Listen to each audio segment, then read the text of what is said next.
Good evening and welcome to Chicago Tonight. I'm Brandis Friedman. Paris Schutz is on assignment. On the show tonight, millions of dollars in COVID relief have been sent to communities in Chicago. We hear from one recipient in Englewood. Plus, now that we're entering an endemic phase of COVID-19, how will contact tracing efforts change moving forward? We'd rather be there with our babies when they're born. Babies born to surrogates during a war in Ukraine, miles away from their parents. A local couple shares their story. And revisiting our 2003 conversation with Madeleine Albright, the former Secretary of State who died Wednesday. But first, some of today's top stories. Today marks 1 month since Russia invaded Ukraine.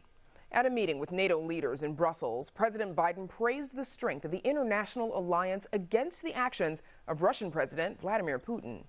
NATO has never been more united than it is today. Putin is getting exactly the opposite what he intended to have as a consequence of going into Ukraine. Also today, Biden announced new sanctions against Russia, as well as a plan to welcome 100,000 Ukrainian refugees into the U.S. Mayor Lori Lightfoot makes history with her choice for the new alderperson of Chicago's 11th Ward. The mayor says Nicole Lee will fill the vacant seat left by former alderperson Patrick Daley Thompson, who resigned after being found guilty on federal tax charges in February. If confirmed, Lee would be the first Asian American woman in Chicago's City Council. Lee currently serves as Director of Social Impact and Community Engagement for United Airlines. And the full City Council is expected to vote on her appointment during a special March 28th meeting. Chicago businessman Willie Wilson held his second gas giveaway this morning, donating $1 million worth of free gas at 19 gas stations in Chicago and dozens more throughout the suburbs. Like Wilson's $200,000 gas giveaway last week, today's morning traffic was snarled by long lines and congested roadways, despite specific plans put in place by the city. Traffic deadlock or not, Harvey, Illinois Mayor Christopher Clark thanked Wilson for offering $50 of free gas to each motorist and called on others for help. It's important that we help each other in our own communities. You know, Dr. Wilson should just be the beginning of what is happening here. He's not the only one to recognize the trend as far as grocery prices are concerned, also as far as gas prices are concerned. So we have to make sure that we're putting forth every effort that we possibly can. As Dr. Wilson called out, and I'll call them out even more, those who have much more money than him, okay, to come out and make sure they're helping communities to try to get through this crisis. And up next, recovering from COVID-19's impact in some of Chicago's hardest hit neighborhoods. Stay with us. Chicago Tonight is made possible in part by Alexandra and John Nichols, the Jim and Kay Mabey family, the Polk Brothers Foundation, and the support of these donors.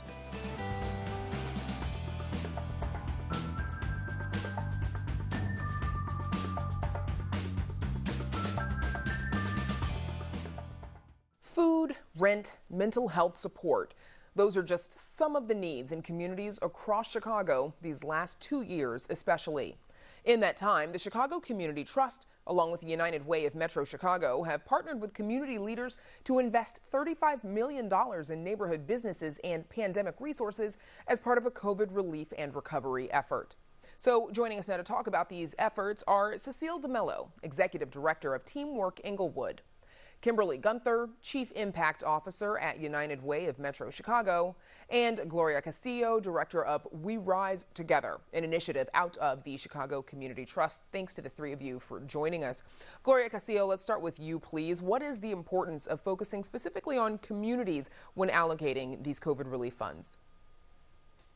Well, We Rise Together, we believe that an equitable and just recovery will accelerate equity in a way that everyone in the region, everyone who lives here will be on track to reach their full economic potential.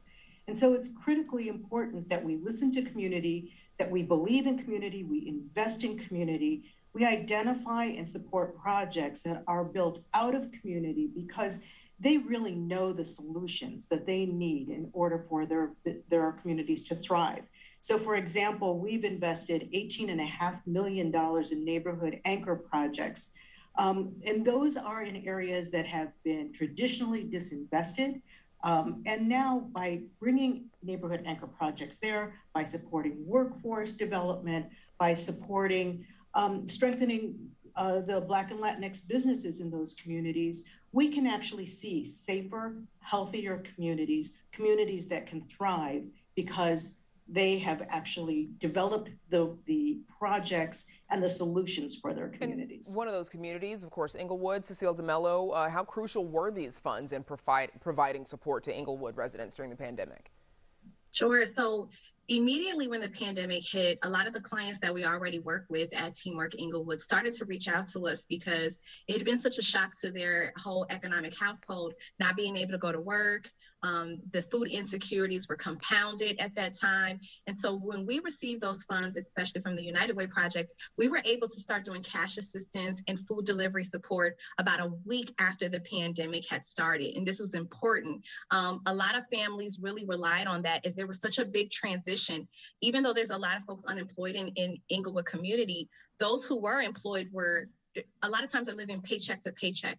So this even really shocked their budgets and their household income. And so we really needed to get support to those families ASAP. And I was so grateful to be able to have that opportunity with this initiative. A week after the pandemic started is a pretty prompt response. Kimberly Gunther, how has the $35 million been distributed? So in the early days, as the crisis was unfolding, as Cecile said, we saw families struggling with the most basic needs. So food, rent and mortgage assistance, PPE, which was very difficult to find really those early days. So we started just thinking about stabilizing families. As the months wore on, we started to look at the data that was coming in to learn from our community-based partners about really what the experience was like as people were continuing to struggle and meet new challenges with the health impacts. So we started to have a bit of a feedback loop with our partners to learn what we could do in addition to the basic needs. And that's when we started thinking about really hyper-local approaches, understanding those trusted relationships that organizations have with community members. We also started hearing about new needs that we needed to address, such as the traumatic experience that our community was going through, and really addressing things like mental health, supporting students during remote learning, while also continuing to focus on providing those basic needs. Gloria, how have previous relief and recovery efforts been equitable? You know, I think what's important to understand is that the relief fund, the response fund, was immediate. It was, and I have to congratulate Kimberly on the work to be able to mobilize that work so quickly, along with her partner, Anna Lee of the Trust. The recovery effort is one in which we are really thinking about how do we make sure that people are resilient in the next economic crisis. We know that in the Great Recession, the Black and Latinx communities did not recover in the same way that their white counterparts did. Salaries did not return to their original levels. Home values did not return to their original levels. And that actually widened the racial and ethnic wealth gap. And so the role of We Rise is not so much the immediate response, but to really think about how do we strengthen communities in a way that when the next economic crisis hits, that they will be in a position to be resilient. And that's why we're so focused on ensuring that, for example, with workforce, where we're supporting workforce, that as these new federal dollars are going to come into play, we want to have people in our communities prepared to take those positions. And so it's important to think about the immediate relief, but it's also really important to think about the long-term resiliency of the communities. And Kimberly, this is something that Gloria just brought up, but how has the pandemic exacerbated the racial wealth gap in Chicago? It's had a devastating impact on the racial wealth gap.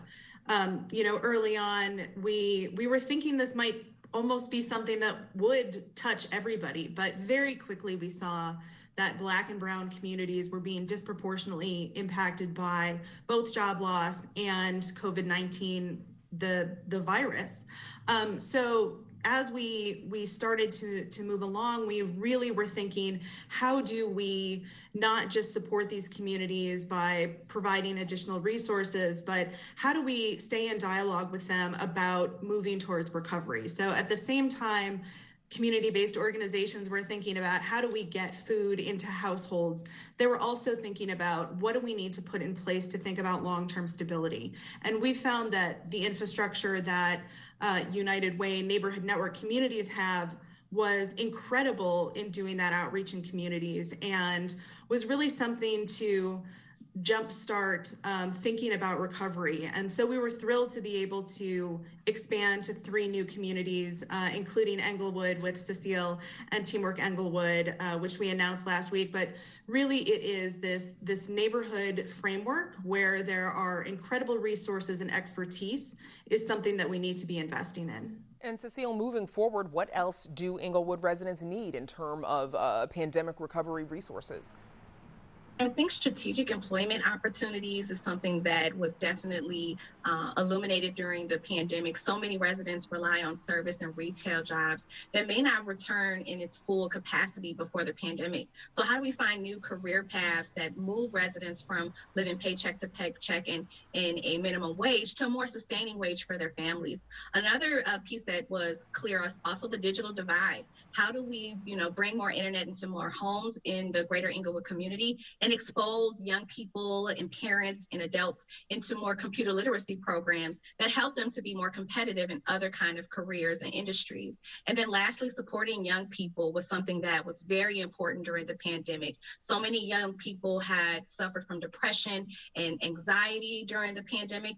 Finding safe places for young people to still be strong and support their social and emotional learning in this moment is going to be key for future success in our community, is taking care of the young people now so that they can not be have long-term impacts of what the pandemic did, both socially and economically, to their families. And Kimberly, in the few seconds that we've got before I let you all go, what does long-term recovery from the pandemic look like?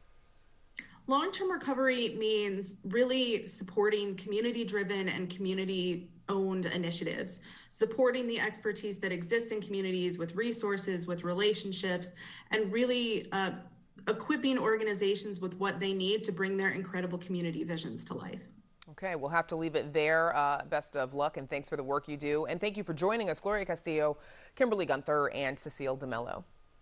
Up next, surrogacy during wartime in Ukraine. We share a local couple's story right after this.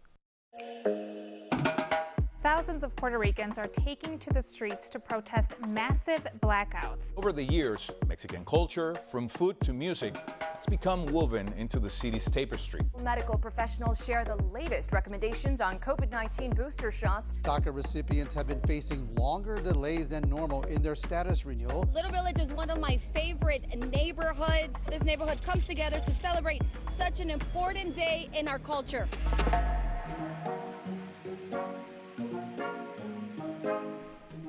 As millions of Ukrainians flee their home country amid Russia's invasion, millions more are left behind, including hundreds of pregnant women carrying babies for intended parents waiting in other countries.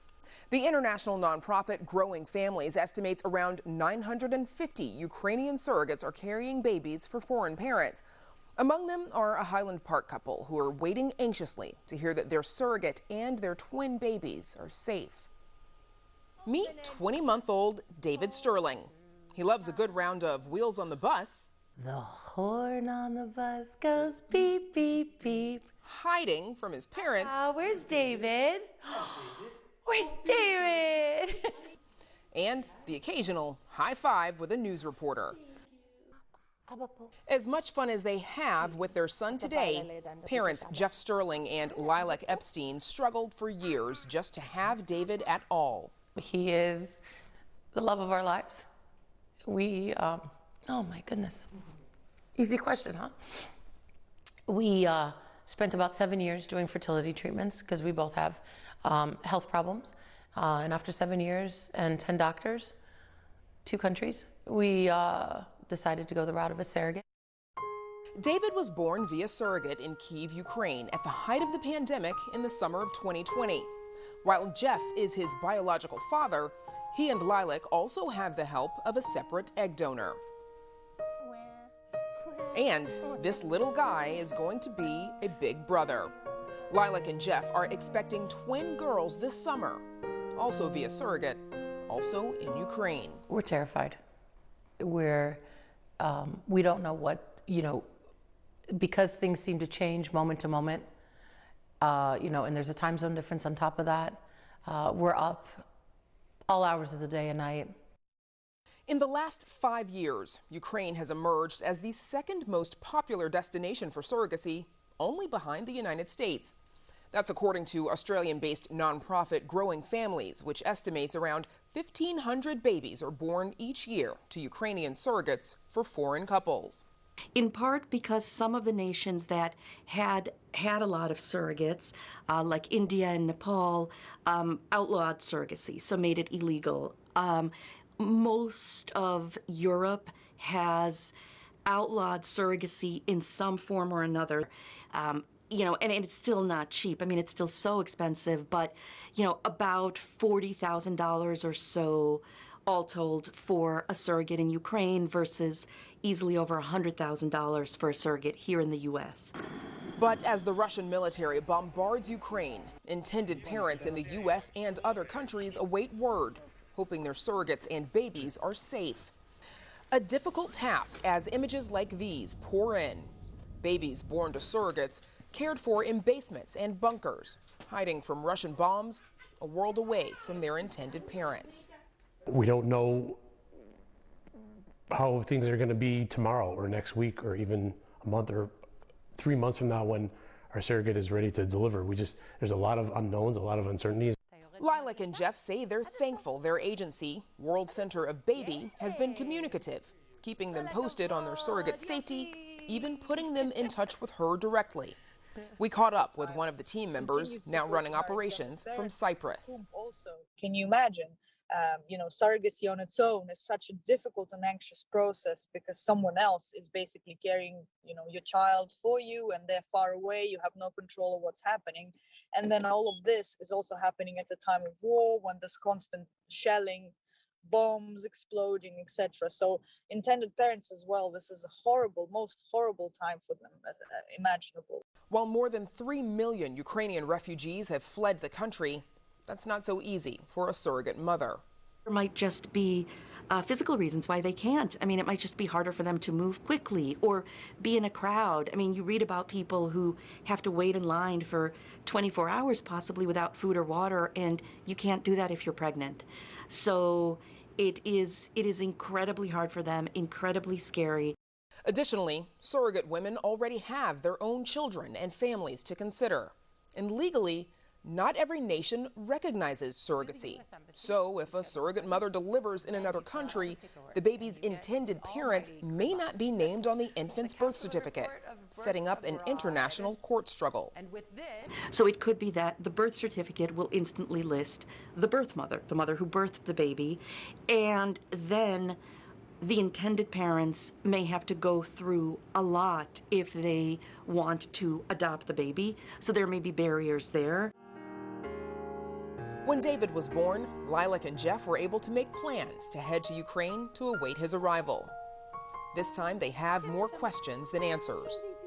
One thing for certain, they remain hopeful for their surrogate's safety and thankful for the gifts she's giving them, which, despite the costs, they say are priceless.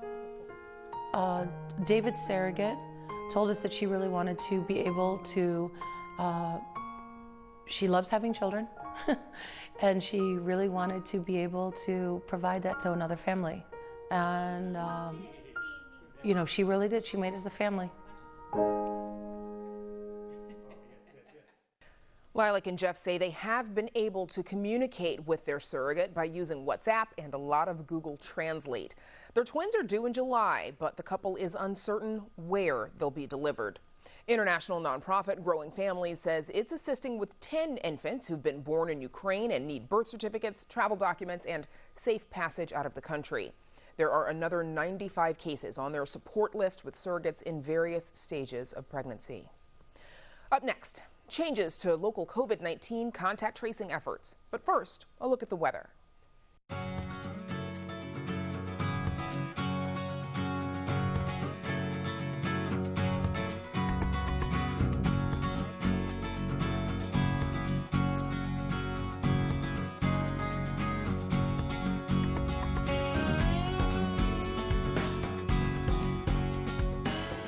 Since the start of the COVID-19 pandemic, health departments, big and small, have relied on contact tracing to help mitigate the spread of the disease, hiring hundreds of people to do the work. But as we enter an endemic phase, the need for contact tracing and the work of people who did the job has changed. WTTW News reporter Kristen Tometz joins us now with more. And Kristen, first remind us what contact tracing is exactly and why health departments relied on it. Sure. So contact tracing, as I've been told by several local health officials, is the bread and butter of public health departments. It's used as a sort of surveillance strategy for things like foodborne illnesses and many types of infectious diseases, including COVID-19. Contact tracers, in terms of COVID-19, inform people when they've come into close contact with someone who's tested positive for COVID-19. This allows people to be notified quickly, and they can either isolate or quarantine and get connected with any resources that they may need. Now, the state and Chicago were entering a new phase of the pandemic. Will COVID-19 contact tracing efforts change? Yes, they will, and they've already started to.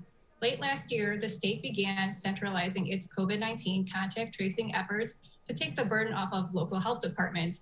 And this also just so happened right as Omicron was beginning to spread rapidly in the area.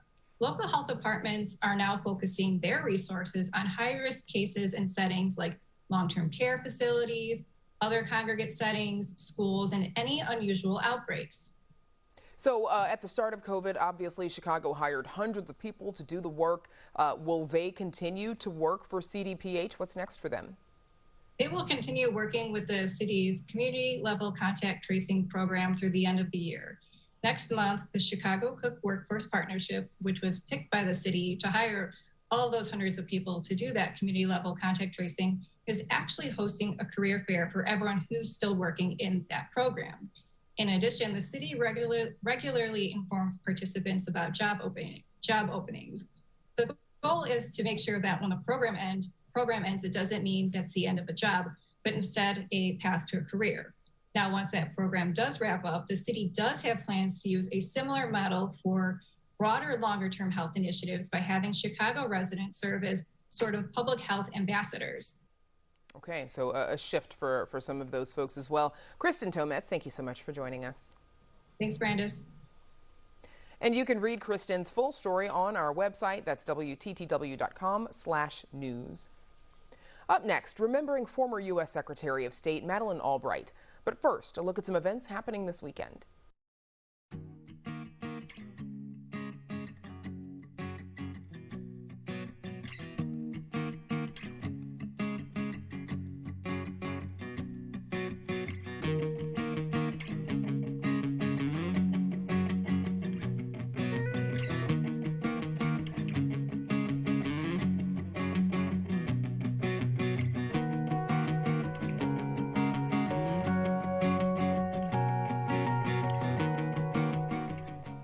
As we reported yesterday, Madeleine Albright has died. She was 84 years old. Albright was the first woman to serve as U.S. Secretary of State. She was appointed by President Bill Clinton after previously serving as UN ambassador. In 2003, on Chicago Tonight, Albright spoke with Phil Ponce about her memoir and what the job was like for her. It's interesting, one of the footnotes in your book, you talk about how maybe as a woman you had a different daily agenda. For example, you had this one to-do list that said, call Senator Helms, call King Hussein, buy non-fat yogurt. Well, was that a typical day for you? It was. I mean, I had to multitask. I didn't have anybody that was doing this kind of stuff for me, and so I did a little bit of everything. What was the high point of being Secretary of State? Well, first of all, just having the job. I mean, you described this as Thomas Jefferson's job, and that's really quite incredible, especially for someone who wasn't born in the United States. And it was such an honor to represent our country. So on a daily basis, believe it or not, I loved it. But I think the real high point came at the end of the Kosovo War, because there had been so much criticism of what we were doing. At a certain stage, it was called Madeleine's War, which was not supposed to be a compliment. And when we won, I went to Pristina, the capital of Kosovo. And here we're looking at a cover of Time magazine that's in the book that, in which, inside the article, it's referred to as Madeleine's War. Right, and the cover makes me look pretty grim. Makes you look pretty tough. I liked it, actually, with my Air Force jacket. But when I went to Pristina, the crowds were so huge and so ebullient about the help that the United States had given, and I really felt a great sense of pride about that. Late Secretary of State Madeleine Albright with Phil Ponce on Chicago Tonight in 2003. We're back to wrap things up right after this. Chicago Tonight is made possible in part by Alexandra and John Nichols, the Jim and Kay Mabee family, the Polk Brothers Foundation, and the support of these donors.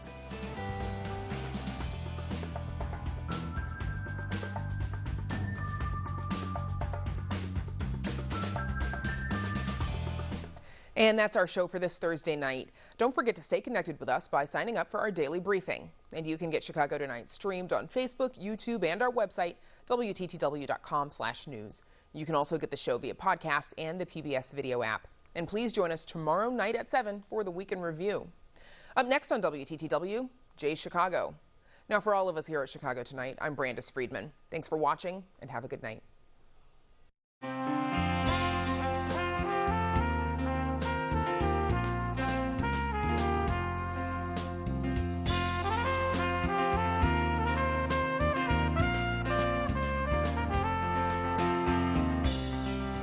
Closed captioning is made possible by Robert A. Clifford and Clifford Law Offices, a Chicago personal injury and wrongful death firm that's proud to serve its community through pro bono legal services.